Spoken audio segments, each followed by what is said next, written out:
Hey everyone, James Labrie from Dream Theater, and you're listening to or watching the podcast Talking into Infinity with JT and Brian.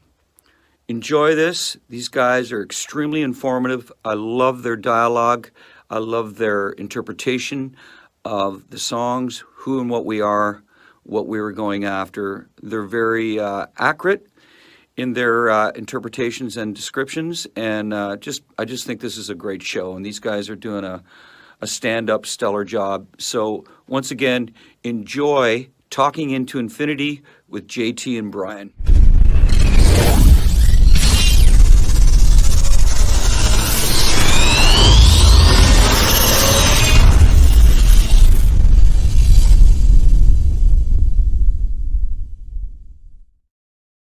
What's up, guys? Welcome to another episode of Talking into Infinity, a Dream Theater-centric podcast. I am your host, John. We are live on Facebook, YouTube, talkingintoinfinity.com, the CMSRumblepage.com, and CMS TV Live. If you are watching on YouTube, please don't forget to click that like button, click that subscribe button, and smash that notification bell so that you are notified every time we go live. I got to tell you guys, this has been one hell of a day. All of my accounts got hacked today. This is like, obviously I'm Master of Puppets. There's the song, The Thing That Should Not Be. This is the podcast that might not have been. So podcast that might not be. What a day I have had, guys. So I'm just glad to be here doing this with all of you guys. Brian's in the green room, but I don't think I'm going to bring him on because tonight's topic, it's the 35th anniversary of the release of, in my opinion, not only the greatest Metallica record ever, but the greatest metal record ever. And Brian decided to set himself up with a background of the Lulu album. So instead of bringing Brian on, he is now in the shame corner. He's been put in timeout for this week. I'm just going to talk myself, and Brian's going to have to sit there and think about what he did. When we're talking about Injustice for All and your background is Lulu, that's like basically saying we're going to do an episode about Italian food, but Brian's background is nothing but a giant pile of shit. So he's trying to talk into his microphone. I can see him talking. I can see him waving at me, doing all this kind of stuff. And I guess, yeah, see, all right, let's just do this. Yeah. Mm-hmm.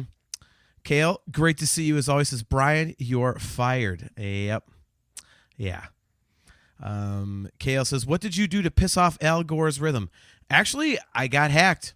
I straight got hacked. And I will bring on Brian in a second. But so I have the two-factor authentication set up on my Facebook. I was, this morning I woke up, checked Facebook real quick, looking for band messages and everything. Everything was fine. I got 3 different notifications like, did you try and log in by, Czechoslovakia, Prague, whatever. I was like, no. Hit no on all 3 over the course of like 15 minutes, whatever. Get this email, Facebook-looking email, and says, did you try this? And I was like, I shouldn't click it. But then later on, I was like, it's official. Everything was official. Check the email and everything. Come to find out it was not official. It's basically the best, spam shit I've ever seen because I don't click on anything unless I am damn sure it's official. Well, they got me, and so there you go. So I have an all-new Facebook account, so if you were friends with me on Facebook, send me a new Facebook request. Oh, boy. I got this show hooked back up. I will have the Nerf Herder Council hooked back up shortly. So thankfully, we are here. We are live. And, here you go. Mike L., great to see you, says, hi, all. Great to see you, Mike L. John Tobier, yeah, Brian deserves this. Yes, he does. All right, now the man himself answering as to why he decided to use a Lulu background, which when he sits pretty center with his camera kind of makes him look like he's got like a crappy wig on. And believe me, he needs one when you're 74 years old and, you got fake hair already. Oh, boy, my shithead co-host.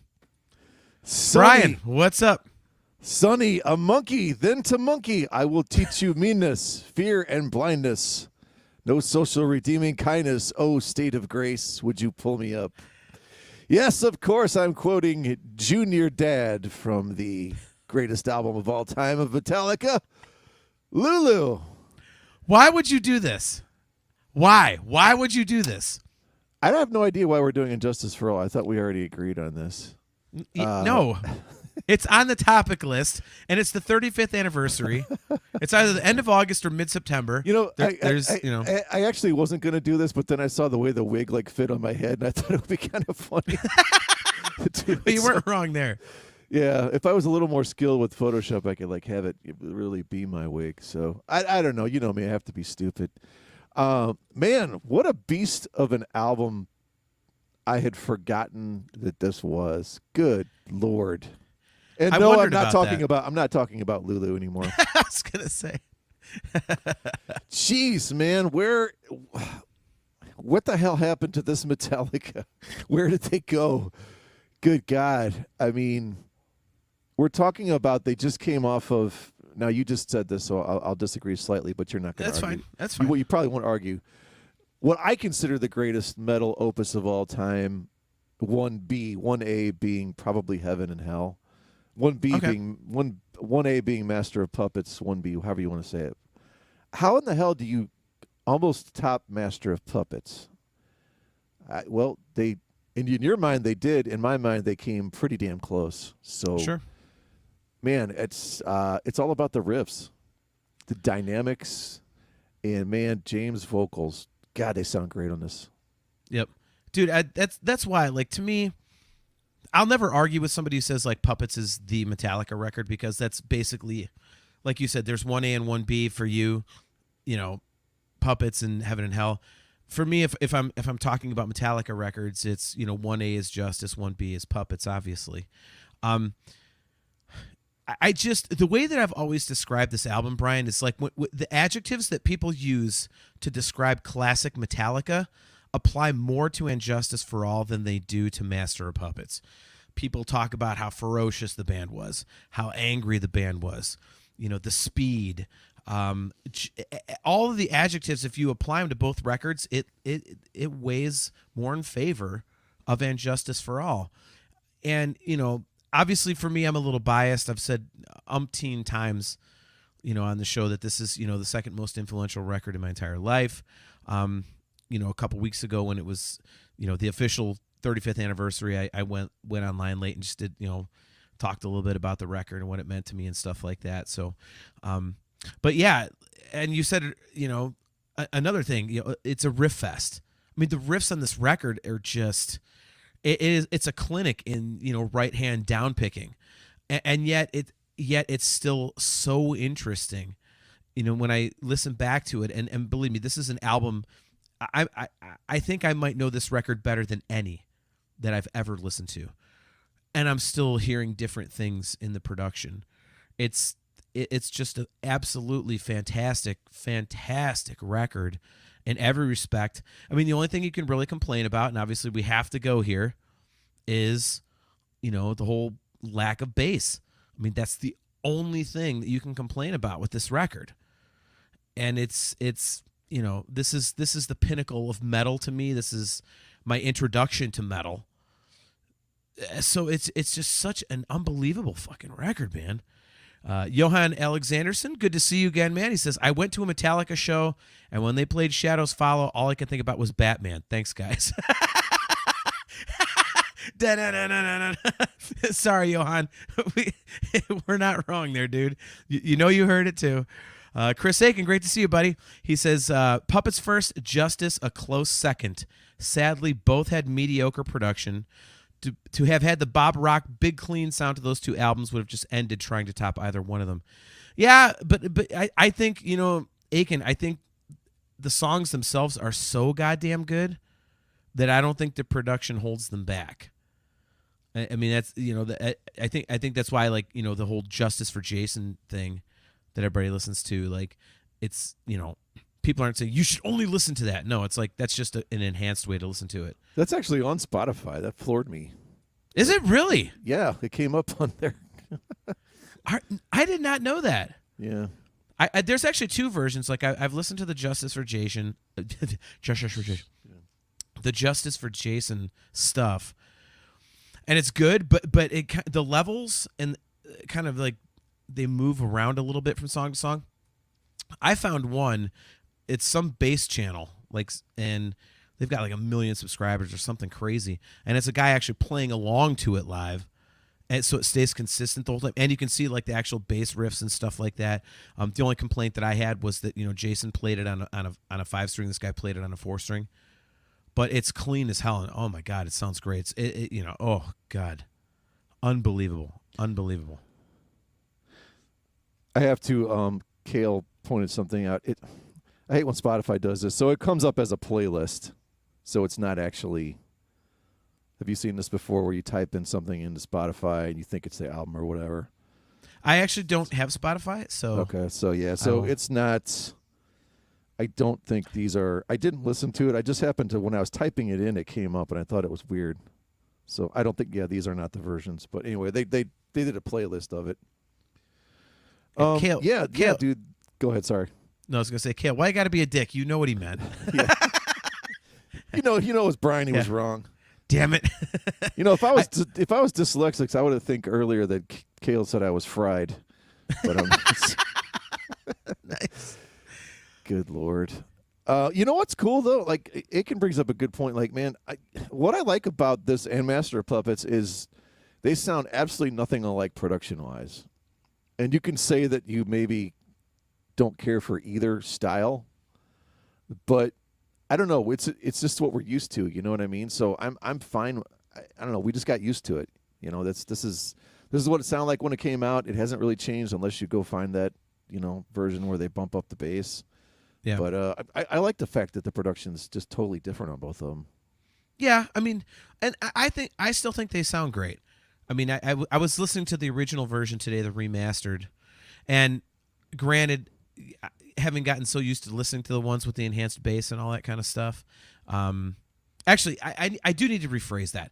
I don't listen to the one with enhanced bass because there are some people that just basically turn the low end up on the whole damn record. It just sounds really dumb. But the one like where guys actually recorded bass lines over it and mixed it in perfectly with the record, those are the ones I listen to, and you should too. Damn it. But I think I've gotten so used to listening to those two versions that hearing the original, I mean, it's more glaring. But, my final listen before the show, I really wanted to get back into the original spirit of the record. And so, man, again, back to the whole thing about the adjectives about the record. I mean, it's, especially without the bass, it is grating. And it is raw, and it is in your face. It is angry. I mean, it's just... Again, when and not just because this is the record that I discovered Metallica and metal on, but when I read about Metallica and I think about Metallica and I talk to friends about Metallica, everything that people talk about obviously goes back to the first 5 records, but everything they talk about is encapsulated on And Justice for All, not so much Master of Puppets. So that's why this record has always been so fascinating to me. And I mean, and you know what else I thought, Brian? A reason that you and I might like this record more than others. I mean, you prefer Puppets, but I think for me, knowing how much I love Dream Theater now, this is obviously by far the most progressive Metallica record. And so I think maybe that is kind of like, this is kind of like a precursor to my enjoyment of Dream Theater and some progressive music and stuff like that. You know what I mean? Like, so, I mean, this is just, whew. Aiken. Brian, please change the Lulu backdrop. It's the Nick Chubb kneecap of the Metallica catalog. Please no Nick Chubb jokes. Our poor Cleveland Browns, man. Oh my God. Kale McLeish. No, I'm literally looking for what he found. I want that version. I prefer it. Hopefully it's the WIP mixes because I've been using those for a while. And Kale again, I'm really glad that with Guitar Hero we got to hear the original bass for One, Straw, and Dyers. Wish they could have put more justice into the game so we'd have had all the original ISO tracks. Bo Van Bibber, great to see you, man. I'm glad you got my friend request on my new Facebook page. This record still sounds so badass. You can crank the fuck out of it, and it doesn't fart any speakers out. That's actually kind of a good point, Brian. I mean... I know Bo's kind of screwing around a little bit, but you really can crank this one up and you're not going to blow even shitty speakers. So at least there's that with the lack of bass, you know? You will have a massive headache, though, because those highs just tear your head off after like 4 songs. When I have some in my notes here where you get to the end, you're just like, oh, my God, your ears are bleeding. Like you have a massive migraine because there's just nothing. There's no low end. Yeah. Well, okay, so quick final thought here, and then we'll jump into the track by track. So for me, dude, I don't know about you. Like for some reason, like albums for me are an exercise in totality. And by that I mean the album cover gives me a vibe of what I'm going to hear and the lyrics and the music and everything. So, and very rarely, does an album have all of it together in one package. I generally don't like light colored album covers. This album has that. So I wasn't sure I was going to get into this. I knew I loved One when I discovered the song on MTV when I was 12 years old. And I saw the album cover. I'm like, oh, I don't like white and all that kind of crap. But I love the song. And so many records throughout my life, like I love aspects of it, and they're almost perfect to me. But the album art and the content and everything don't blend together well. This record for me, everything blends. Everything is stark, raw, angry, just, I don't even want to say depressing, because it's not depressing, because there is nothing depressing about this record. It's just like, I'm going to rip your fucking head off. Everything about this record just comes together in such a total package for me. So that's one of the things that I think about first when I think about this album. I've told the story on the show many times. I saw the one video when I was a 12-year-old kid. I was listening to Van Halen and Scorpions and Motley Crue, and I was into that kind of stuff. And when I saw the one video, I was like, what the hell is this? And even that, Brian, the video for One is so stark. It's like this, greened out black and white with this dude with no arms and no legs with like this, thing on his face. And oh God, like the Johnny Got His Gun video. It's like, I'm like, what is this? And it just totally took me in a different direction, man. Like, I was the bullied kid. I was the little nerd that people fucked with in school. And Metallica, and I knew I was cooler than them because I was already listening to cooler shit. But Metallica really took it to another level. And Metallica was like a safety blanket for me. Like, now I really am like you guys are pussies and I'm not. And so this record has so much meaning for me. And I just think the totality of everything is amazing. I've got, behind my green screen, I've got the $200 box set, which is one of the greatest things they've ever done. If you guys are into Metallica, you got $200 to blow. Get that deluxe box set of And Justice for All. It's the best of their box sets. It's just incredible. That being said, let's get to a couple comments and let's go track by track. Bo says, but those isolated bass tracks are so epic. Jason is a beast. Yeah. I can't believe that Lars purposely turned the shit down. Like, it's, God, it's so good.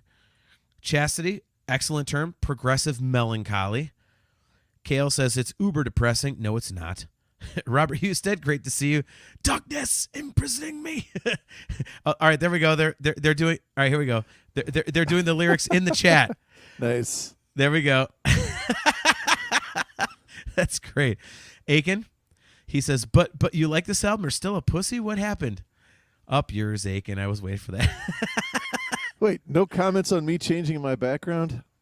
Thank God. I was actually trying to find a picture of James Hetfield sober, but I don't know. I gave up after like 2 hours. Too soon? Yeah. Hey, man.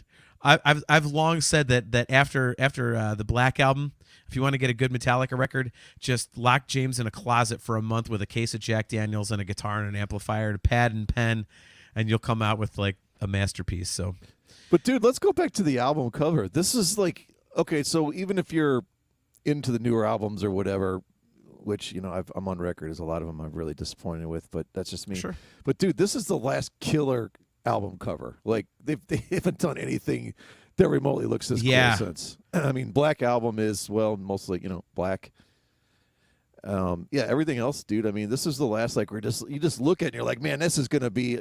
Even if you didn't see the name, like let's say the name was blacked out, and you just saw this image and the song and the album title. You're like, this is a serious slab of metal right here that's coming your way. You know what I mean? Right. Like, And I miss that. I didn't think about that, dude. That's a very good point. Because, yeah, we get the Black Album, then obviously Load and Reload are just garbage. Saint Anger is some stupid cartoon fist. Well, the other thing is, too, that album covers Yeah. now, it's not what it used to be. You know, it's like, most people don't give a shit because you know what I mean? It's just not the way we consume or market it, the stuff, Which is weird to me because, like, even if you stream something, like a picture comes up of something. And like Megadeth still puts in effort. Like, I mean, their latest album cover is kick ass. Yeah, It's that's true. Vic Rattlehead all yellowed out, like looking like a Revolutionary War dude, and Testament still's. But again, is that just like metal bands? Like, I wonder. Yeah. Because everything else seems like artsy fartsy. So. Yep. All right, man. Well, let's go track by track. I will let you start because. You'll never get a word in edgewise if I start with Blackened because it's my all-time favorite Metallica song. So, your thoughts on Blackened? I want to skip up real quick, and this is just to make a quick point. So the first single was "Harvester of Sorrow." Okay, is that correct? Do we know that for a fact? It was either that or "Eye of the Beholder." No, Okay. one was the first single. No, because that was Yeah, on it was. Was it? No, that was the first video. I don't think it was the first single. Well, look, you're the see now you got me questioning myself because you're the one who always does the. You are always Riff intensifies. I'm always the one that does the research and is wrong. Yeah. All right. Well, Well, whatever. It doesn't matter. So my point is, I thought the first single I had heard was "Harvester of Sorrow." Okay. Let's pretend that I'm remembering this right. And I was like, this is pretty cool. And then, oh my God, you put on this and Blackened starts and like those awesome swells. Yeah. And then it's just a Thrash 101 riff. And I just like, I literally said to myself, are they going to top Master of Puppets? Like, how is this possible? Like, I don't know, man. I mean, it just right away, they just get into that. I was right. Harvester was the first single, according to Kale. There we go. That's right. They were playing. That's right. Okay, I remember that too. Anyway, yeah, man. Thank you, Kale. Yeah, Blackened. Oh my God, you hit it on the head. This is what bothers me about, and we did a massive deep dive on 72 Seasons, which go back and listen to if you have not checked that out yet. Anybody for the first time, if you're listening new, or if you just missed that one, I thought we did a really cool job on that, and Chris was on board too. But to me, this is what's missing. And you said progressive. This is their most progressive album, and I don't think they've been able to do that since. They've been able to make long songs. They've been able to, flail away on the wah pedal for 3.5 minutes. You know what I mean? They've been able to do some accents here and there, but the guitar harmonies and all of these cool dynamics that kind of go into make, there's sort of rudimentary elements of prog, but I feel there's definitely some prog elements in this album, a lot of them. But they never get back to this. But man, there's just the dynamics and everything. You just right away when this song starts, and then you get to the chorus, it's great, man. I mean, the riffs just grab you, and you're just constantly you hear the riff over and over and over. Like you just want to hear it again. Like I don't know. There's just something about the riffs on this album that just cannot be denied, and it just starts right off the bat with Blackened. Yeah. Well, like I said, I discovered the band because of the one video. And, it starts out mellow and and then when it builds into that end part, which we'll get to, we get to that song, I was like, oh my God, what is this? I could not get enough of this damn song. So I had my mom take me to the record store when the record came out, and I bought the tape, and Blackened comes on, like you said, there's that fade in, and then you get like all I knew of thrash metal at that point was literally one. That's all I knew, and I thought, okay, there's some mellow stuff, but then there's some heavy parts. No, Blackened comes in, and I was like, what in the fuck is this amazing, unbelievable shit that I'm listening to? Like, I mean, the top of my head blew off, dude. I was like, what in God's name is this? And his voice is like razor blades being chucked at your face. It's aggressive. There's, like I said, you mentioned the progressive stuff like we talked about. and the riffs are just unbelievable. And they do 3 different drum beats over the riff. It's a dun, dun, there's a there's that one, then there's straight like 4/4, and then they go to the off link, like there's 3 different ways of doing it, which is amazing. That middle breakdown, like we've talked about a lot of Dream Theater records where the opening track is like the precursor. It's like a little microcosm of the entire record in just a few minutes, and I don't think there's a lot of records that do that. It's just, here's a cool song, there's a bunch of cool songs after. Some Dream Theater records do it. This Metallica record, Blackened, is 150%. Hey, here's 6.5 minutes of what you're going to get for the next almost hour. And I just can't say enough about this. Like you said, the riffs, and Hetfield again is just like, he's like screaming but shrieking, and dude, lyrically on this record, it's his best lyrical record. You don't listen to any single lyric and go, okay, that's cheesy. This song to me is the epitome of Metallica. It's my favorite Metallica song. It always has been. It always will be. It's just incredible. And even Hammett's solos are really good on this one. But there's so many cool changes in here, and it all falls back to that like, oh God, what an opener, dude! What an opener! And by the way, here's a great point by my buddy Bo. Blackened intro, hearing it not backwards is totally wild. I wonder who thought to flip it around backwards. It made it so evil. Damn it, everyone's commenting too fast. Crazy that Newstead wrote the main riff. Yeah, that's and to this day, man, like I can play a little guitar. Like I taught myself guitar, bass, drums, and all on the first 5 Metallica records. I still have no idea how to play that intro riff for Blackened. I know the but the I'm like, what the fuck is that? So, yeah, just an absolutely killer song, dude. Absolutely killer song. So. All right, so moving on to track 2, the title track, and Justice for All. I don't know about you, but I feel like this song was the catalyst for everything that came after. Lars Ulrich has been on record so many times saying that I suck at drums. I shouldn't exist anymore. I'm sorry. I was in a daydream.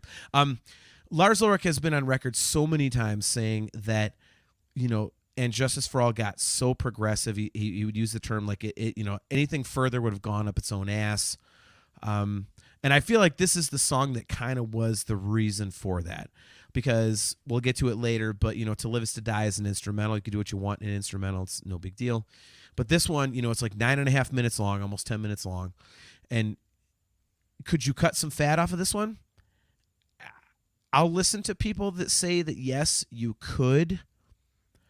But it stays interesting the whole time, I think. The riffs do repeat, but the riffs are so goddamn good that you don't mind hearing them repeated. And there's a bunch of really cool changes. And, again, the lyrics and everything, Hammer of Justice crushes you, like Hammer of Justice. Like, it made, like, the single greatest t-shirt, which I sadly destroyed in my stage accident. When I wiped off falling off the stage in May, I was wearing my double-sided Metallica and Justice for All Hammer of Justice shirt, and that's the one that ripped when I tore up my belly and my arms and my knee. But, yeah, this song is just so progressive, and there's, like, this one almost feels like they were like, hey, man, we've got, like, 9 good riffs. What if we chunked them all into one tune and just kept going?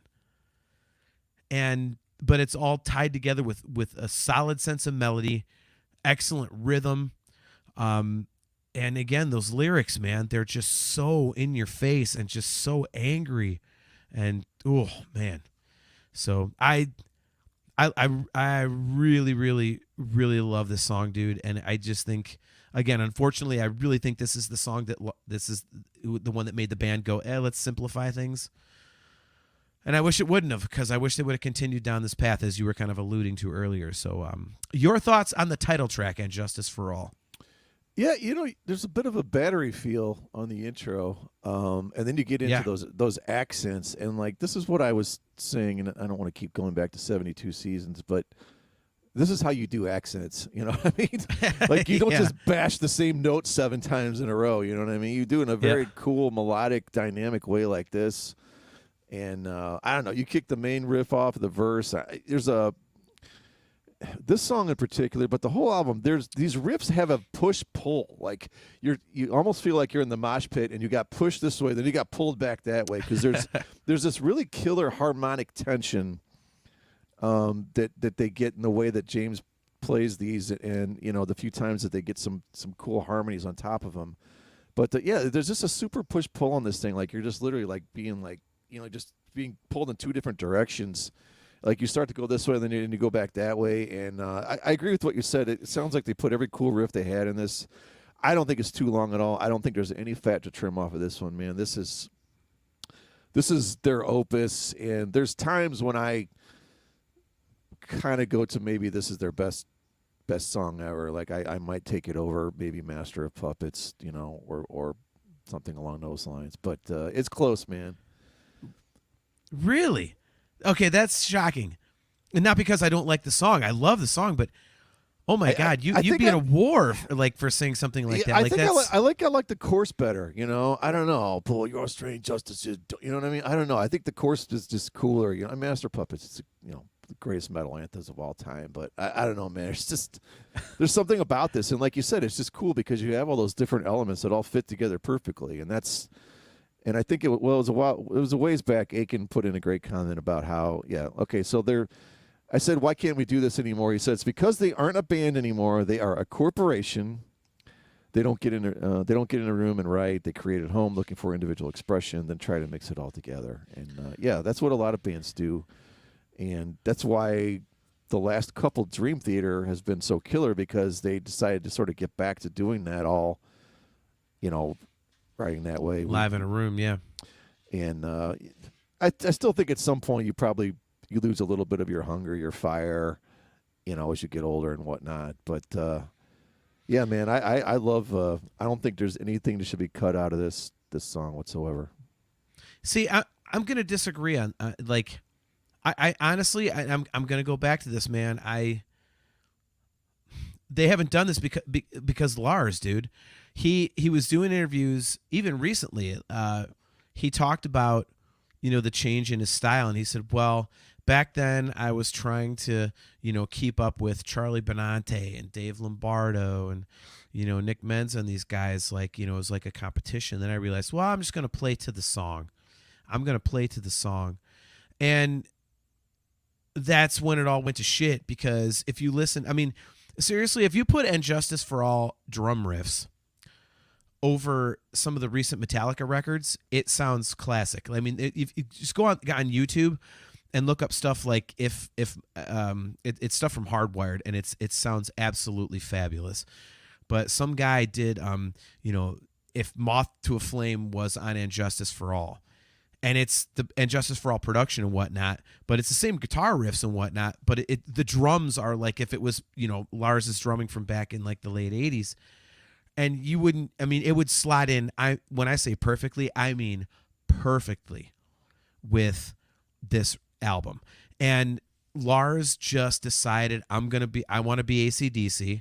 He said many times, like, oh, I respect Phil Rudd because he plays the song and it's so simple. It's all about the groove. Like, no, when you're in Metallica and you want to play to the song, and James Hetfield is like, I mean, like, I don't think I'm wrong in saying this. There are two riff masters ever. There's fucking Tony Iommi and there's fucking James Hetfield. When you've got James Hetfield writing your riffs, you don't play AC/DC beats because you're not playing to the song. You play "And Justice for All" shit. You play Master of Puppets shit. Lars is lazy. And that's the reason why the band has gone downhill since this album. Because he's decided, he's one of the two main creative guys, unfortunately. And, it's not the same. I'm playing to the song. No, you're not. You need to play to James. You absolutely need to play to James. Do what Van Halen did and play to Eddie Van Halen. Just look at Eddie and be like, yep. Yeah, they looked at Eddie and went, yep, you're the guy. You should look at James and go, you're the guy. And he didn't. He just got this idea up his ass that, a more straight groove works. No, it does not. It does not. Yeah. I definitely can't argue any of that. Yeah. Kale says, I mean, it does, but he just can't do that anymore. He gave it up because he doesn't practice. Thank you. Yeah. Bo, Brian's going to argue with you on all of this because he hates this record.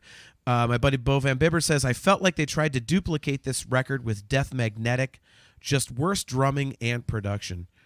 Yeah, I think the songs weren't as good, Bo, also because, like, the songs, like, a lot of songs on Death Magnetic, you could cut the fat.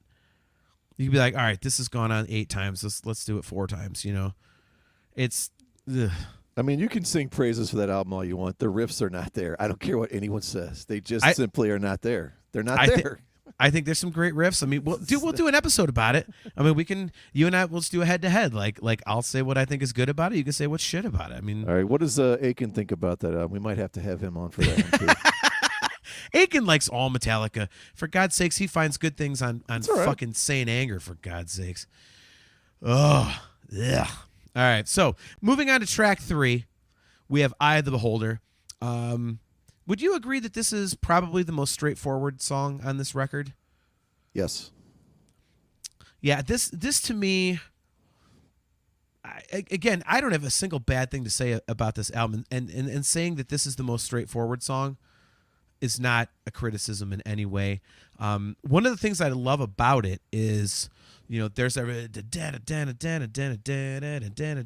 and they do that, it goes into the chorus. But then when they get to the chorus, they go from the power chords, musician speak. See, Bo, look, I can do a little bit of musician speak. Power chords up on the octave. Musician speak. Shut up and let me finish. So, they're doing like, up on the 7th fret, like, the octave power chord. And then underneath the vocal, when it comes in, they're doing like the heavy bar chords underneath, like on the low end of the neck, like same notes, but it just adds that grit to Hetfield's vocal. Like, I love stuff like that, and this one, like going to the 3/4 and going to like a swing, like that is just so cool. It's just another one of those progressive elements of this album that just like everywhere you turn on this album, there's like something new to hear. And that's why I love this record. Like, if you're going to put Puppets up against Justice, which we want to do a cage match, Justice versus Puppets, which, have people on if you want. But, the songs on Puppets basically stay, it's going in one direction and it stays there. You know what I mean? The songs on Justice kind of dance around a little bit here and there. Yep. It's very interesting to the ear. And, man, and this song is a perfect example. It's a very straightforward song, but they throw those little bit of changes in there, and it just beefs it up. And again, to your point, yeah. Are you what? Oh my God! I'm laughing at Jim Nostra Demon Bar. What the hell chat is Aiken in? Oh God! Look, Jim, don't you have to go somewhere and like rip on the Cleveland Guardians or? Talk about Richie Blackmore or something like. Isn't he like a CMS guy? Yes. Okay. Yes. Yeah. That's my very, very good buddy Jim Bartek, man. I love you, Jim. But good Lord, man. Jim, we are on multiple platforms. There's not just one. Jim's like near 70 years old, so he's a little bit old school. The fact that he's logged in on Facebook is pretty Right. cool. So, but anyways, yeah, like, and going back to the fact this album's a riff fest. It's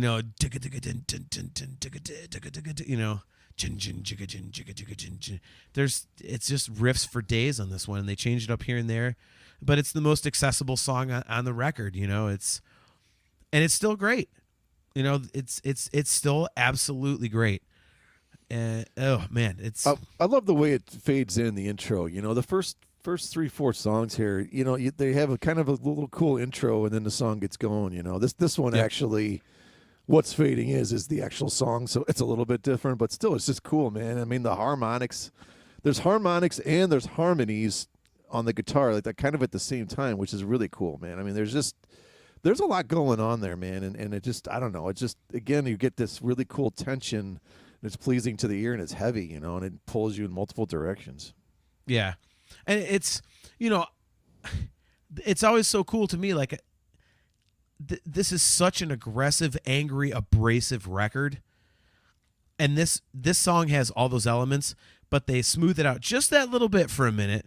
You got Blackened, which is just like, you know, a shred fest, and then you go into And Justice for All. You're like, what the hell is Metallica doing an almost 10-minute song? Okay, we'll give you Escape, or For Whom the Bell Tolls. Here's, you know, this, you know, because believe me, strap in for the rest. Like, so I just thought it was cool. It's just, you know, it's such a great transition into the rest of the record.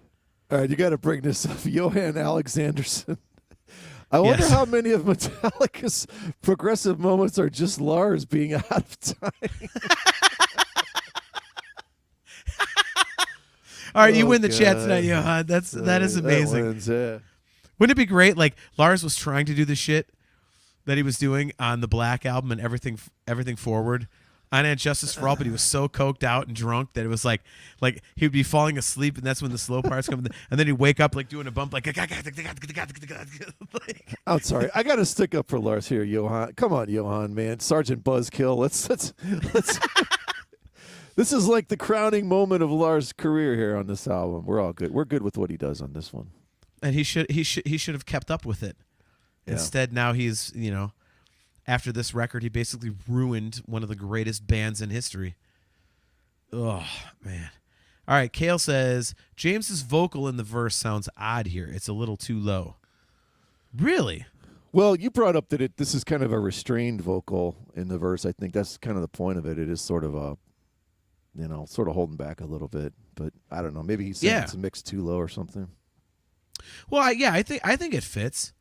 I mean, but then again, Kale, I think everything on this record fits. Like, outside of like no bass guitar, I don't have any complaints about this album. So, you know, I mean, I don't know. I just think it fits, Kale. I think it fits. All right. Well, let's get to the song that, you know, a life-changing song for me. I wonder, Brian, how many people do you think discovered Metallica solely based off of one? How much of the fan base, because there's the ones that were there from the beginning, you know, Kill 'Em All, Ride the Lightning stuff. And then there's, you know, people that discovered them on a Black album and went forward. But how many people do you think, like me, that one was the thing that, you know, to me, I think this is like quintessential. It's got the melody, you know, there's the clean guitars. This song has always fascinated me because like the you know, the melodies they write on the guitars and the clean parts, it's not dark, it's not depressing, but the lyrics are like, oh geez, like, you know, kind of messed up. And then you get, oh my brothers, I wish for death. You're like, what the hell did I just listen to? Like, and that's what kind of grabbed me when I first started. I was like, what is this wish for death crap? Like, you know, so it's like you're battling listening to this song. Like, is it happier? Is it more negative? Like, and then they absolutely do a Metallica, which I think one of their hallmarks of the classic material, which is, all right, we gave you some melody, now it's time to fuck your face. We're ripping your fucking face off. You know, like you get to that end part, and it's there's no question anymore. Like, this dude wants to die, and it's just the most violent shit ever. Like,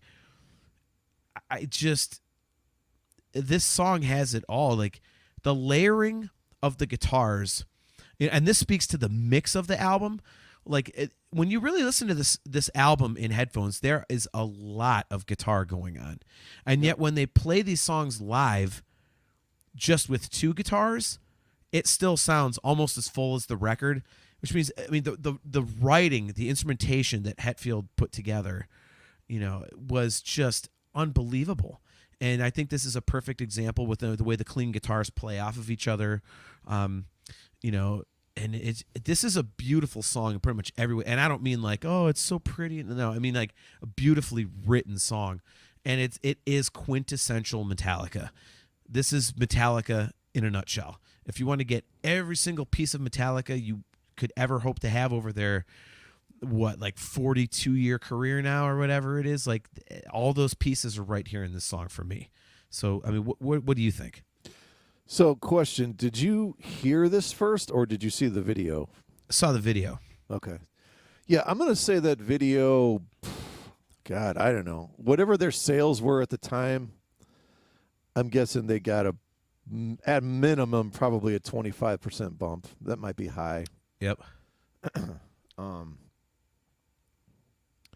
Yeah, man. I mean, when this riff starts, is there anyone, no matter if you're like listening in the car or at home on your headphones or at the concert, who doesn't like air guitar the whole the whole clean intro? You know what I mean? Like, Yeah. I mean, I remember like when I first kind of started farting around with guitar, it was kind of actually literally about a year or two before this, and I was able to play some of it, and then I get to one part where like, all right, well, I guess I'm done with guitar there. Right. Let's get back to the power chord parts I can play, and then I get to the end of it, And it's not insanely hard to play or anything, but I don't know. It's just a cool. Once again, you have another cool, unique kind of an intro to the song that really doesn't have anything to do with the rest of the song, but fits right in. Chris Aiken, my least favorite song from the first four, rivaling Escape for that dishonor. See, I love Escape. I will say that once this gets super heavy towards the end, I get kind of bored with it. Because I know that they're. So you came into this was kind of the first thing you heard. And like when they get towards the end of it, I'm sort of bored with it, and I know that they've done stuff that I think is cooler than this. Not that I don't think it's a cool song, but it gets a little kind of monotonous at the very end, I think, goes on. Oof, but you know, I'm gonna have to disagree with you there. And I mean, Aiken just answered a question that I was going to ask. Like, I was going to say, like, is it your least favorite because it's overplayed? And he already put it in the chat. He said, just my feeling might be in part to being overplayed to death. See, and you know what? I'll tell you, Aiken, there's a lot of songs like that for me. Like, obviously, I'm the biggest Van Halen honk on the world. So if I never hear Running with the Devil, You Really Got Me, Ain't Talking About Love ever again, that's fine. I'm fine with it. But one, on the record now, mind you, because I don't want to hear Lars Ulrich going like his toddler drums on that end part. I don't want to hear that live ever again. But on the record, anytime it comes up, I'll never skip it. Never. It just, man, there's just a cool vibe to it, man. God damn, it's just. Whew. I think what it is I'll put it to you this way. So someone you come into a new and you're like, you get to the end of this and you're like, man, this is so insanely heavy. This is so cool, so heavy. And I'm like, dude, this ain't nothing. Like you didn't hear Master of Puppets, you didn't hear Fight Fire with Fire, like, you know what I mean? But that's kind of like that's what we talked about before. The first time you discover something, it's cooler to you and someone else who discovered something before that. It's like, no, dude, you don't understand. Like, you came in late to the game, and you know what I mean? It's kind of one of those deals with it, but yeah, it's still a fucking cool song. I mean, I love how they can do all those cool little kind of classical intros, classical. Yeah.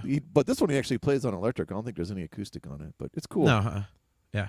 Look at Jim Bartek. Lars rules. Up yours, Jim. What the hell do you know? Kale's calling out Aiken. Jesus, we went from you being able to defend my world to probably the most controversial take I've ever seen. Oh, Herd's in here. So we got our good buddy Herd. He says, one got me hooked on Metallica, even though I didn't discover them until Black came out. Blew my 12-year-old mind. Has been crushed, being overplayed now. Awesome. Good to see Bob. You know what, though, Kale? If you think that's Aiken's most controversial take of all time, go listen to any classic metal show ever. That's not even going to make the top, 12,000 takes he's ever had. Right. So. Aiken says the intro is also entirely too long live too. Well, we can't bring up the live thing. I mean, that's you could wedge at least one, if not two songs before they actually start playing with all the bombs and nonsense. See, I agree with you. Aiken. But I think you and I are thinking in terms of fans like us who are we're old school. And we're like, okay, we know that's how one starts. Let's get going. Let's do this. Whereas the people that came after, starting with Black Album, even Load and Reload, who think those records are the shit. They're like, oh, this is so cool, and we're just like, no, get on with it, dude. I just think that's I don't know. I mean, it sets a mood.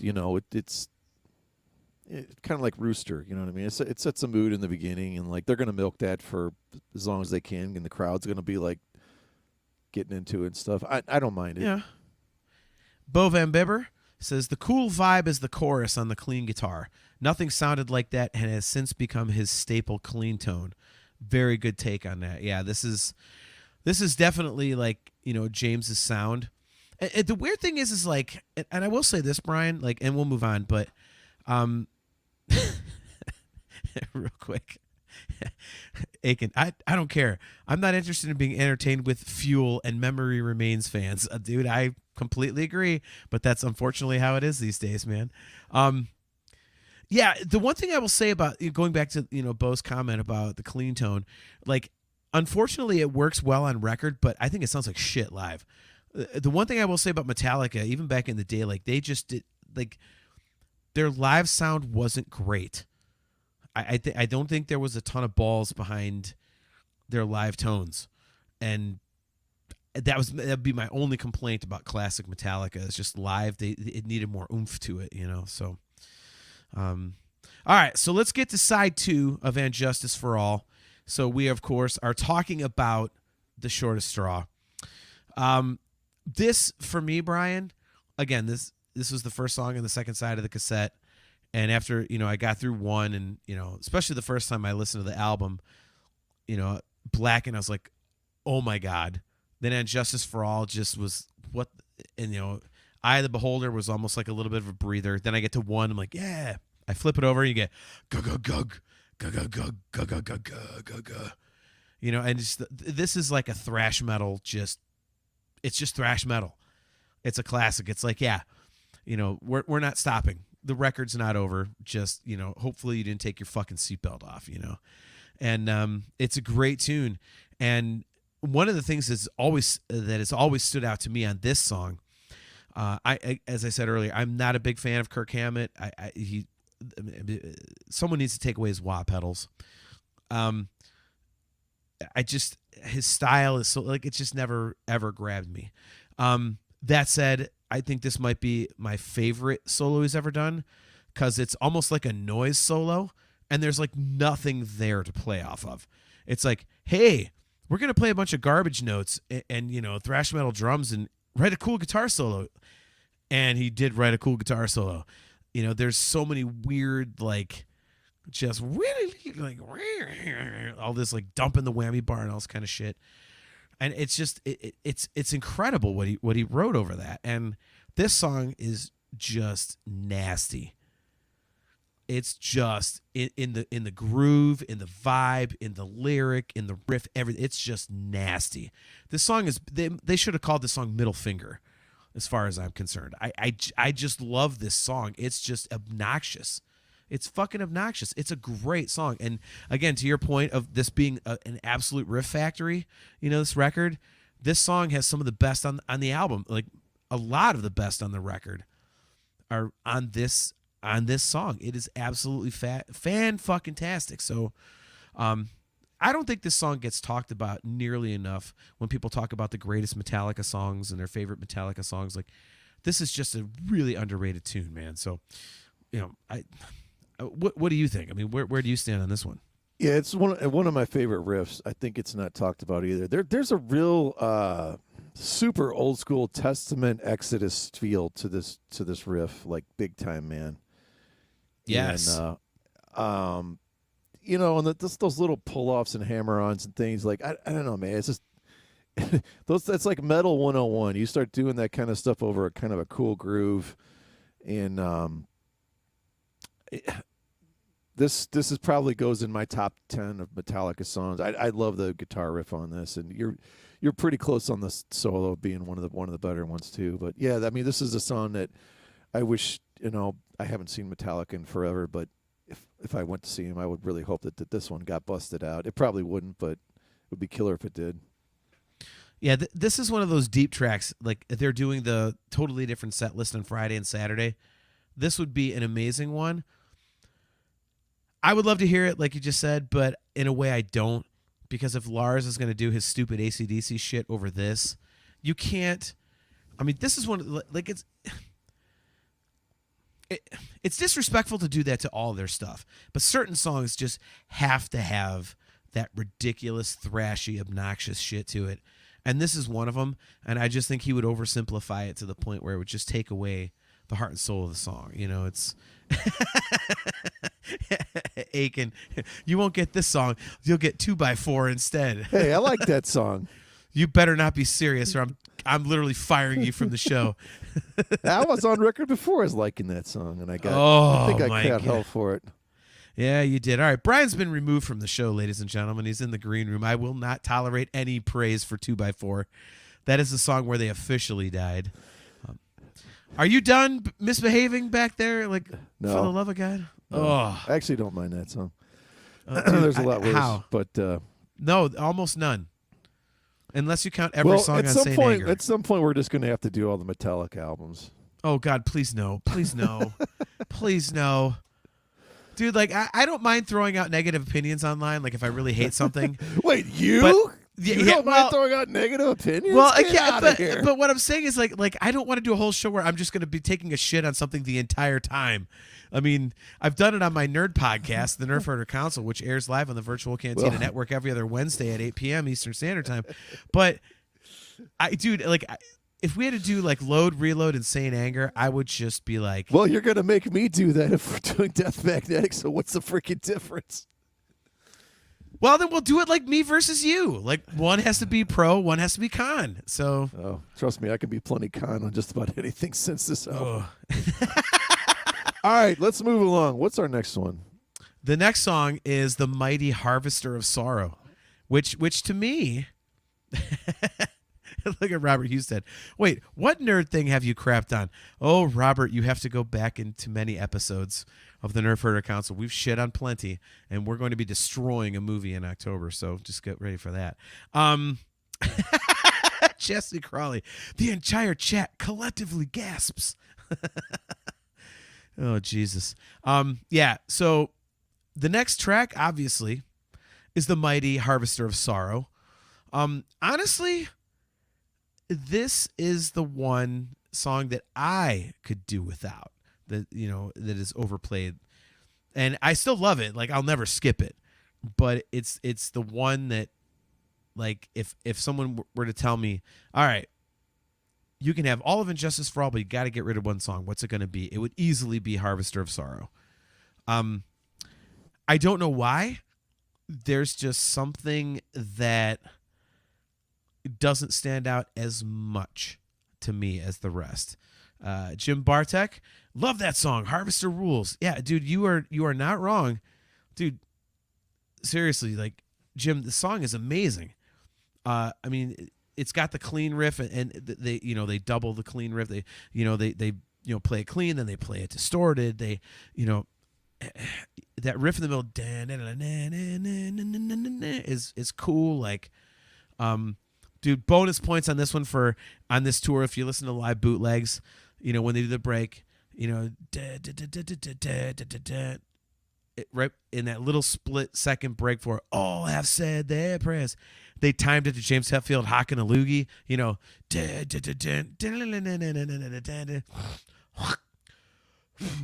all have said that. Like, all bonus points for that. Like, when you're timing your songs to a snot rocket, I mean, that just proves how great the record is, dude. Like, honest to God, like seriously, that's like, but yeah, I mean, the song's great. It's just the one that if I had to cut one, this would be the one.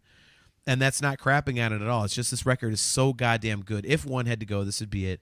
That being said, I love the riffs. Again, the vocals, the lyrics, like, it's just Hetfield just screaming at people, man. And it's an awesome, awesome song.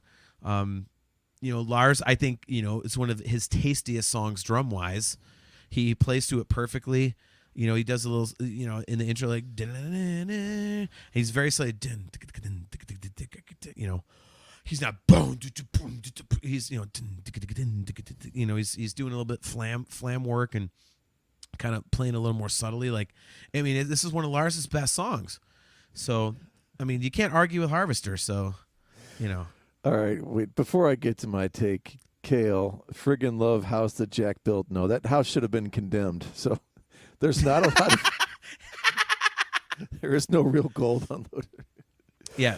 Kale There's says, a lot friggin' of, love house that Jack built. There's some real gold on load and reload. What do they if you call sift it? through Pyrite? Is that what fool's gold is? Yeah, Is that either the that term or for either it? there's that, and also when you're a little kid, like digging for nose gold. Yeah, it's nose gold. It's snot. It's boogers. It's absolutely crap. Yeah, you stole some of my thunder though. Going back to Harvester's Sorrow, I love how it's the cool, clean riff, and then it turns distorted. You know, like it works just as cool distorted as it does clean. Yep. I noticed something listen on headphones today I never heard before. Did you know in the background there's like this eerie demon breathing or something? Yes. Oh yeah. Oh yeah. I don't know if maybe I just forgot that part. I don't know. But the coolest thing to me is the guitar notes that hang out. It's like you know. Yep. I love when those just kind of hang out because you're like, I don't. It's the kind of thing that if you saw someone doing it in the studio, you'd probably be like if they were just sort of practicing that and doing that, you'd be like, this is really stupid. Like I don't know. It sounds super dumb, but then you put it in the song and it sounds totally killer. I have no idea why, but it's just again it creates. There's darkness and it creates a tension there. And that's what this whole thing is. Like I feel like you're just kind of on pins and needles this whole album. It's so dark, it's so tense and so kind of foreboding and like you never kind of know what's around the corner. I don't know. It's just Harvester's just freaking great tune, man. Yeah. I mean, to your point about the whole record that you just made, it always feels to me like, and Aiken's going to make fun of me for this, but like, if you've ever been in an altercation with somebody and you're wondering if you're going to get your ass kicked and you're waiting for that moment, like, is that dude going to punch me in the face? Like you're like nose to nose with somebody and you're like, am I going to get punched in the face? Am I going to get punched in the face? And it's like that tension moment. Like you just use the word tension. It's a perfect word for this record. That tension, it's like all your muscles are taut. Like you're just, amped up. Like, am I going to get punched? Like that moment of anticipation. Like this record is like that the entire time. Like I said, it's tense and it's, oh my God. Like, and I can't even describe it as dark. It's just, like I said, I think of ferocious, I think obnoxious, and I think anger, but Aiken, stop telling stories about you and chicks in a bar, fruit. Look, man, I already admitted I was a pussy, Aiken. What more do you want? You don't got to rip me in the chat. Good Lord. By the way, where's my $250? So, inside joke there. But yeah, the tension, I think you used the perfect term, tension. I think that's, oh my God. It's the whole record's like that. And oof, you mentioned tension. Go ahead. Sorry. No, it's okay. I can't say it now. It's going to sound stupid. It would have sounded stupid anyway. All right, Kale, I'm a huge fan of Where the Wild Things Are. Listen, man, I'm way more of a Judy Blume fan myself. If we're going to start talking about kids' books. I told you it was stupid. All right, get to the next song. We're digressing here. That's not stupid. That was amazing. Wow. That was excellent, dude. Showing our age, but I totally get that. All right, so Frayed Ends of Sanity. Why don't you lead off on Frayed Ends of Sanity? Dude, what about incorporating the Wizard of Oz into this? Like, how freaking cool is that, right? Man? I mean, speaking of showing our age, yeah. The first time I heard this, I was like, did I hear that right? Like, I thought it was some kind of like remix or something. I'm like, what is this exactly, dude? I don't know, man. It's really cool, man. It's like the evil Wizard of Oz, but it's so damn punishing, man. I love in the verses, the riff is like this descending chromatic thing, and again, that creates a lot of darkness and tension, and there's a real dissonance to that riff. That little solo thing with the trills is cool, and then the drum fill right after that, they get into this totally galloping new riff that's not in the whole rest of the song. And it kind of goes back to what you were saying about Justice, like they're piling on, riffs upon riffs, and it's very memorable. And I don't know, man. I feel like I want to play like polo using like zombie heads or something. You know what I mean? Like when they get into that galloping type of a riff, and just real cool. This might be one of my favorite, more underrated, awesome Kirk solos here at the end of this one. A lot of cool things going on in that solo. Yeah, dude, you're so right. I was actually going to say that, like This one and the Shortest Straw solo are probably my two favorite Kirk solos ever, but especially on this record. And I love you bring up the galloping riff because that is just, oh my God. Whew, like you're talking that's like, and you mentioned earlier, like, yeah, when I was playing guitar, like I figured out the power chord parts. Okay. It's easy. Like, that one is not, because it's a triplet. It's triplets over and over. Like, it is a bitch. And I mean, this is one they barely play live. I think I've only played it a handful of times, if I'm not mistaken. And yeah, going back to the whole Riff Factory thing, like Wizard of Oz, only Metallica could pull that off, on a record of this caliber. It's just so good. And then again, the riffs,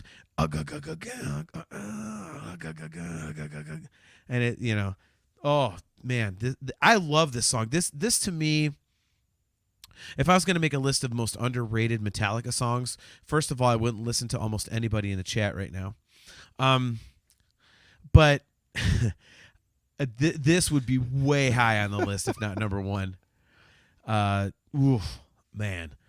Kale, very good point. He says, Frayed Ends is a rhythm guitar solo, even under a proper solo. Yeah. I mean, and that's one thing that, Hetfield, like, he gets credit for being the best rhythm guitar player basically ever. But I think that is spoken in terms of technique and precision. I don't think people listen to what he plays underneath the guitar solos as a rhythm player, because he doesn't just mimic a riff that had come before in the song. He doesn't just like transpose a riff that came before in the song. He's writing something totally different. Yep. And you never notice it. It's like, I mean, he is a brilliant writer, dude. And, this record is basically like his, I mean, this is his apex, man. But I think it's his apex because the rest of the band is playing off of him. I think as much as you can't hear the bass, I think there was that energy, as much as there was the anger and, just the hurt and frustration of losing, just being furious about losing Cliff Burton. I mean, that's all over this record. But there's also that kind of energy from having a new band member, that new blood, and taking Master of Puppets to that next level. And I just think Hetfield doesn't get nearly enough credit for the writing that he does, especially on this album, dude.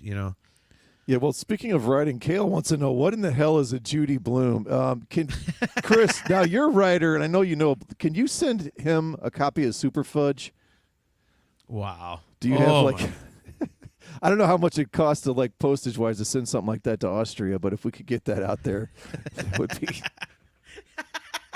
Tales of a Fourth Grade Nothing.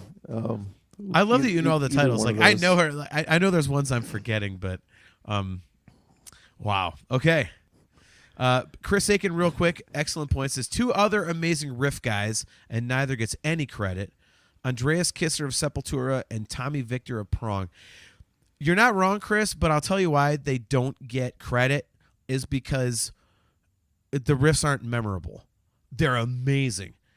But when you're going to sing a riff, like you could sing the Hetfield riffs, you could sing the Iommi riffs, like you could sing the Scott Ian riffs, like those are phenomenal, but they're a little more underground. They're not, I think when you think of like the best riff writers, it's like you can actually, oh yeah, that guy, like with Sepultura and stuff, you don't really have that unless you're talking about something off of Chaos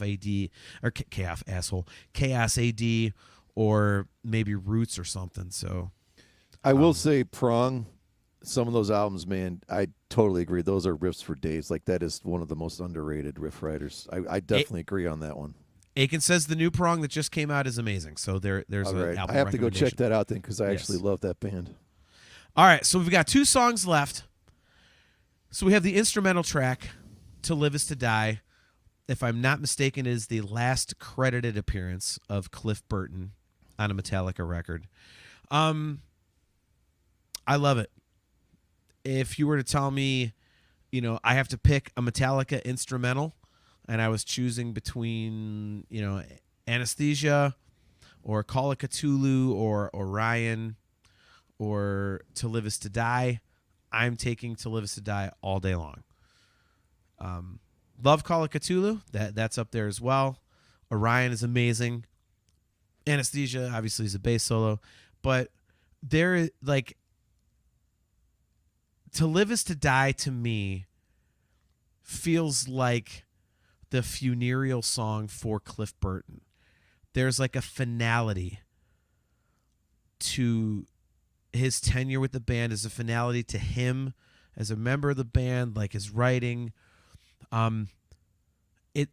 There's, I don't think this album is dark, as I've said many times throughout this show. This song I feel is dark.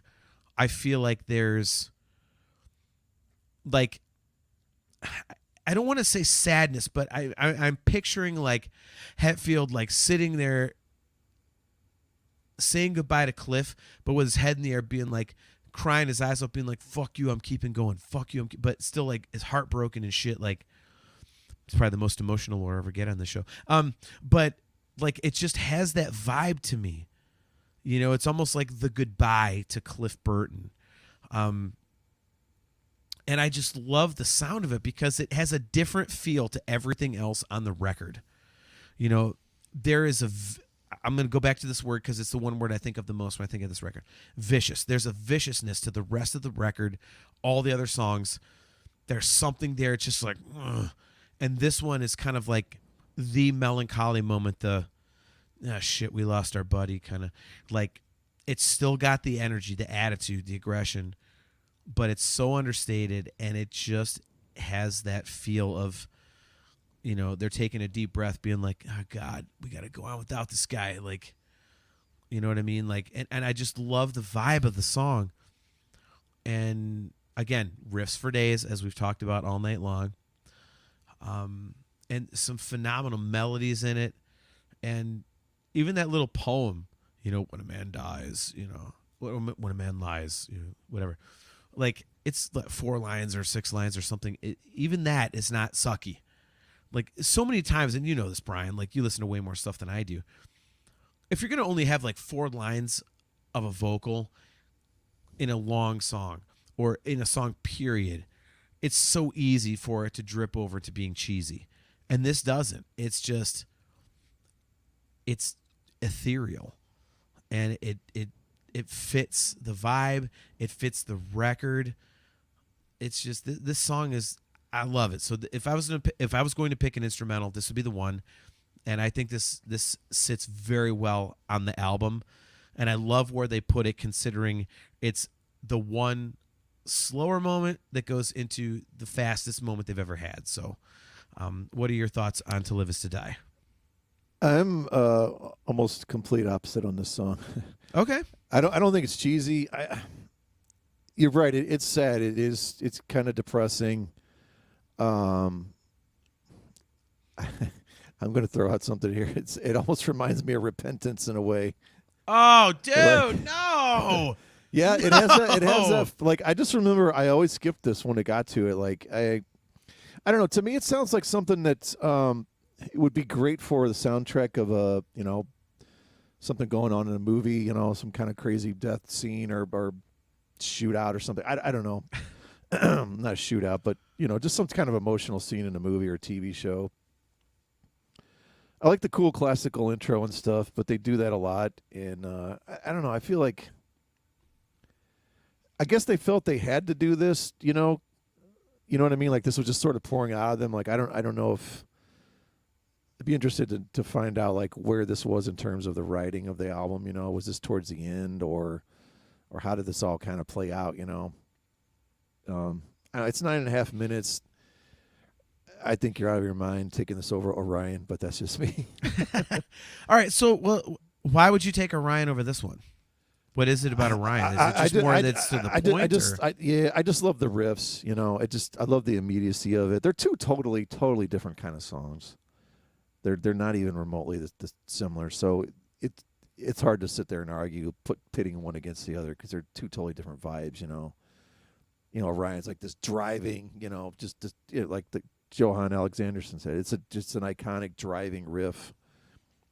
You know, it's like you feel like you're gonna, I don't know, you feel like you're gonna go shoot down some, you know, Messerschmitts out of the sky, you know, not to go back to Aces High or something, you know what I mean? I feel like you're riding along, you're cruising along. I don't know. Two totally different things. It's just a weird thing for me, man. I'm not ready for this song when I first got the CD. I'm like, where the hell did this come from? So that's just my take on it. Yeah, Kale, I think, makes a couple good points. He says, he's agreeing with me. He says, the tone on the clean breakdown feels kind of like the newsreel of the bus crash, with James's solo being his emotion, then bleeding into the harmony and then the poem. Yeah, Kale, that's a great way to look at it. And then in terms of comparing Orion to Live Is to Die, he says, Orion is unity, To Live Is to Die is loss and dissonance. Kale, that's a perfect sentence, man. Yeah, I don't think there's any better way to phrase that, Brian. I would completely agree with that. You know, I don't know. I can't phrase that any better. Kale, that's one of the best things you've put forth on the show to me. I mean, it's just a real downer. I don't think it was cool that Cliff just went out and died like that, you know? Like that's just not... Shut up, man. Really? What the fuck? Oh, my God. No, I'm not joking about the fact he died. I don't know. It's... To me, I don't know. It feels weird. Like it doesn't. I don't know. It feels like it just doesn't fit on the album. But hey, man, that's just my. To me, it's the only. I'm not going to call it a misstep, but I don't know. Is this song the reason why you would pick Puppets over Justice? If you took this song off at Justice, would that change your ranking of 1A and 1B? Oh man, I don't know. It's so close. That would make them pretty much a virtual tie, I guess. Okay. You know? All right. I still think we should. I see what they were trying to do, I guess. I just don't. I don't know. It feels like it doesn't feel like it fits on the album, but you know. Okay. Maybe I'm the only one that thinks that. I don't know. Dude, I love it. The only thing I would say is I wonder if it would have gone over better if it was placed earlier in the record, because it. Or what about if it's the very last song? That might work. No. No, because I think Dyer's Eve is the perfect exclamation point to a record like this. I think if you reversed it, first of all, Dyer's Eve anywhere else sticks out like a sore thumb, and you know, you mentioned our deep dive into 72 Seasons. The closing track on 72 Seasons, we both agreed was like, and I think if you put To Live Is to Die as the closing track on this one, it would be a fart in church. Not because of the song itself, but it's like when you've got a record that is just so violent and so aggressive, and then you put like the slowest song on there, like especially when it's like 9.5 minutes, you're like, what the crap is this, you know? And that's what they did on 72 Seasons. It was an unbelievably poor choice. So, yeah, no, definitely not the closer. But one thing I am a fan of is the closer of this album, which is Dyer's Eve, obviously the fastest Metallica song ever recorded. And I have a very funny story about this. Well, I don't very funny, but I have a story about it. So shortly after Jason Newsted left Metallica back in 2002, I interviewed him for Music's Bottom Line. Aiken hooked me up with an interview with Jason Newsted. He was talking about Echo Brain at the time. And I kept it to Echo Brain. He was very clear. He didn't want to talk about Metallica. All the other interviews had talked about Metallica, so we talked about Echo Brain. And when we wrapped up, I was like, now that we're not recording, can I ask you some Metallica questions? He goes, yeah, that's cool. And so he told me, first of all, about, you know, the Load and Reload records, and he hated those album covers, and he didn't like the change in style.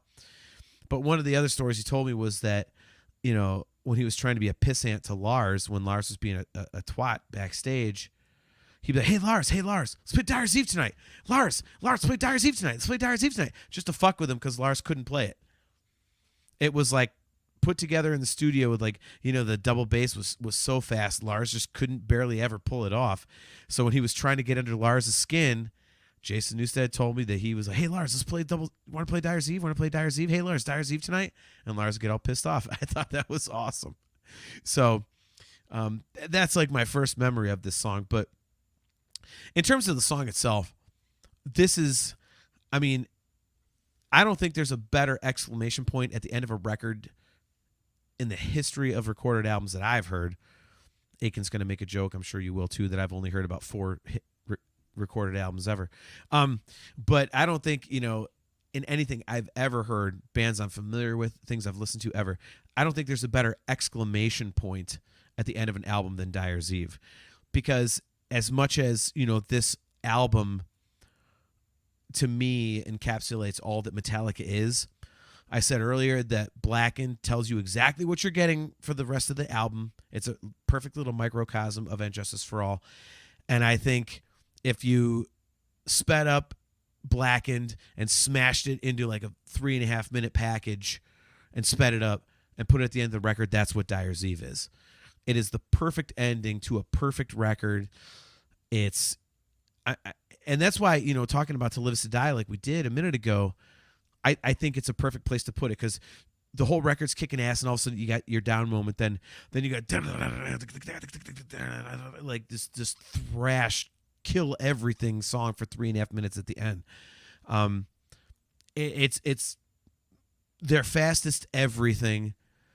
Hetfield lyrically, again, great, and over the fastest thing they've ever done. He's screaming at his parents, which, for me as a 12-year-old kid, when I discovered the band and this album, all of us always are pissed at our parents for something, and they end the record with fuck you, mom and dad, and it, how much better does it get, for a kid listening to something like this as an escape from reality? So, I think this might be the most perfect album closer that I've ever heard, at least in terms of fitting what the rest of the record is about.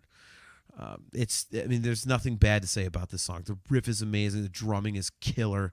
The lyric is great. Hetfield just screaming, and just ending the whole record. It's just 3.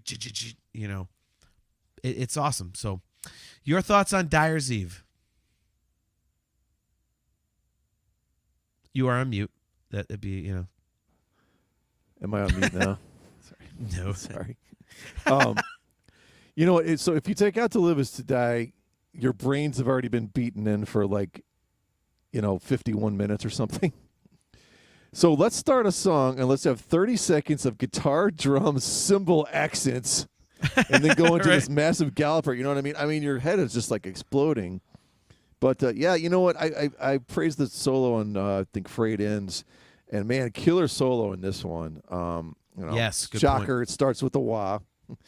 But I like the end of it. It's a cool descending pattern, and then it goes into so it goes down descending, and then it goes into the ascending thing, and those really cool hammer-ons he does.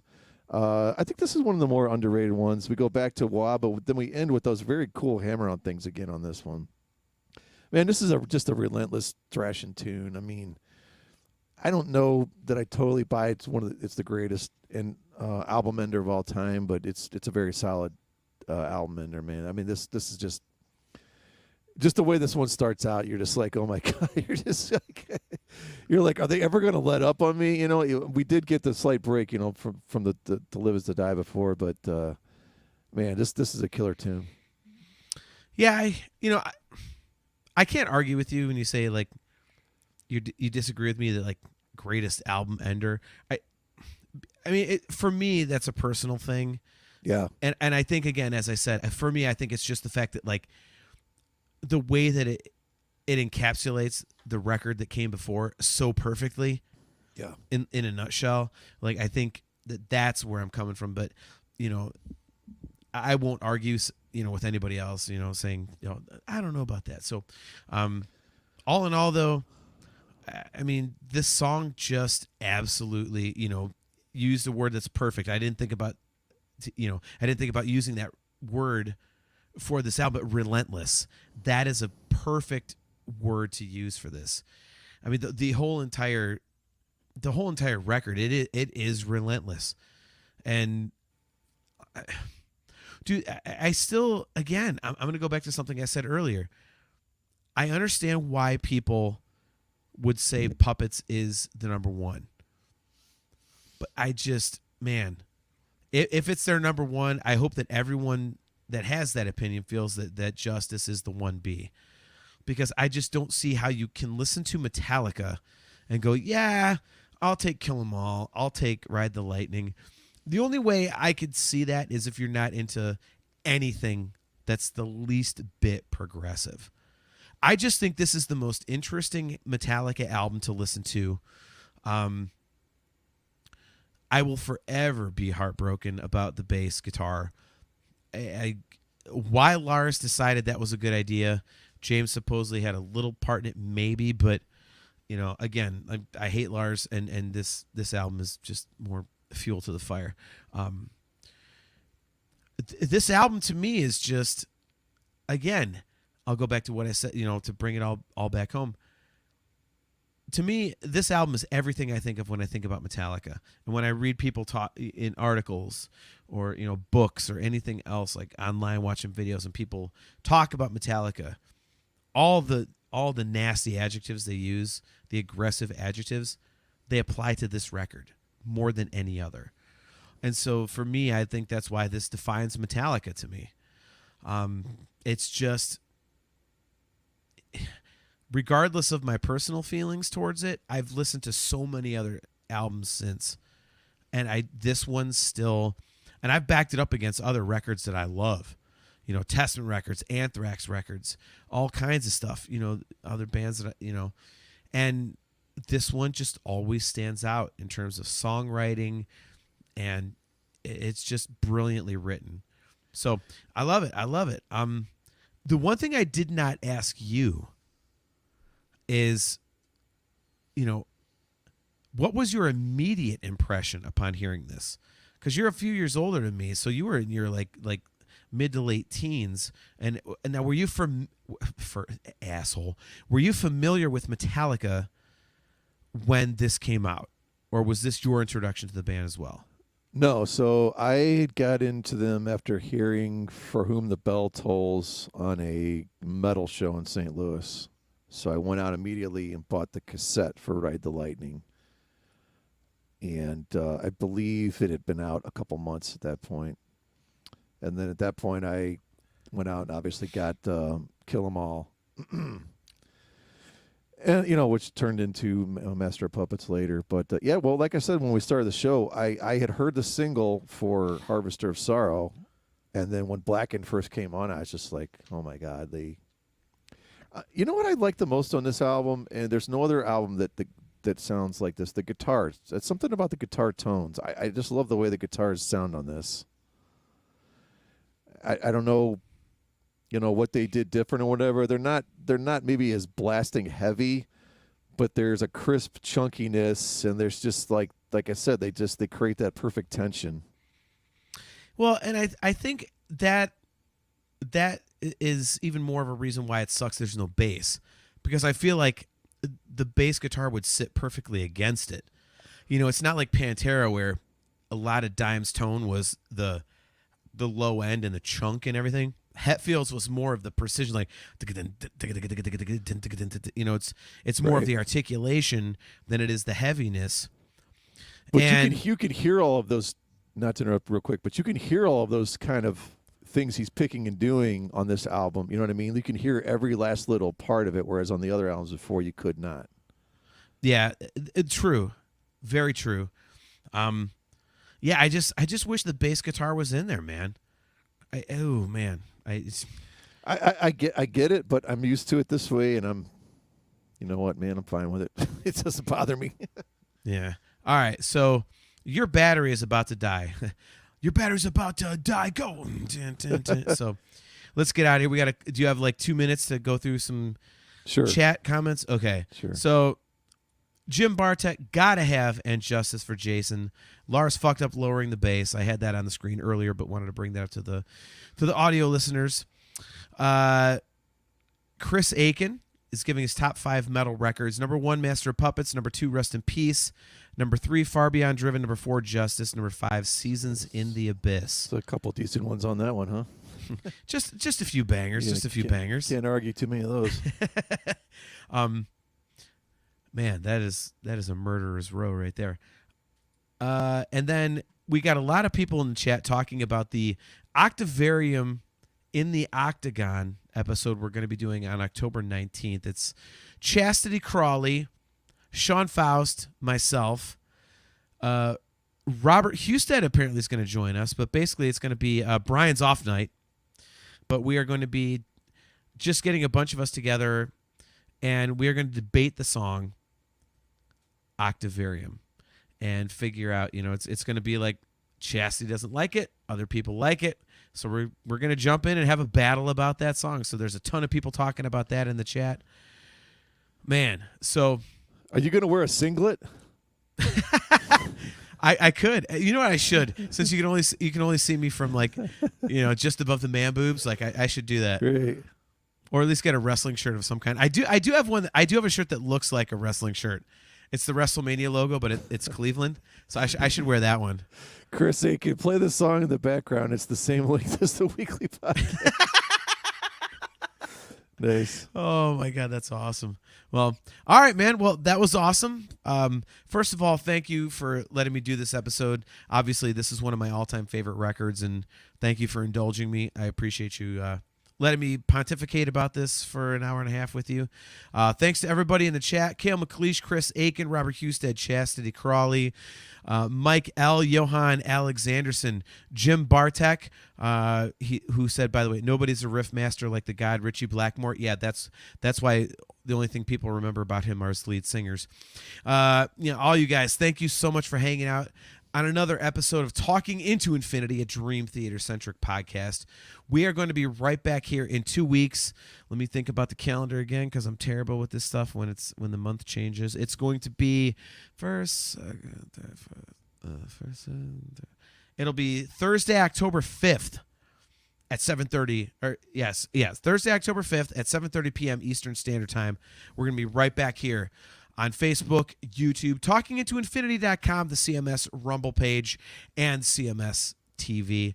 Don't forget, guys, if you are dialed in on YouTube and you are not subscribed, please subscribe to the channel. Click that like button, hit that subscribe button, and smash the notification bell so that you're notified every single time we go live. Brian, this was a blast, man. I appreciate you very much, and I will see you in 2 weeks, man. We are, very close to our Octavarium in the Octagon episode, but we got a lot of cool stuff coming up before that, meaning our next episode is going to kick ass as always. So thanks for adding me back on as an admin this afternoon so the show must go on, and it did go on. So thanks for doing that on the fly for me, buddy. I really appreciate it after I got hacked. So to all you guys, thank you so much for listening. Thank you so much for tuning in. And as always, guys, Carpe Diem.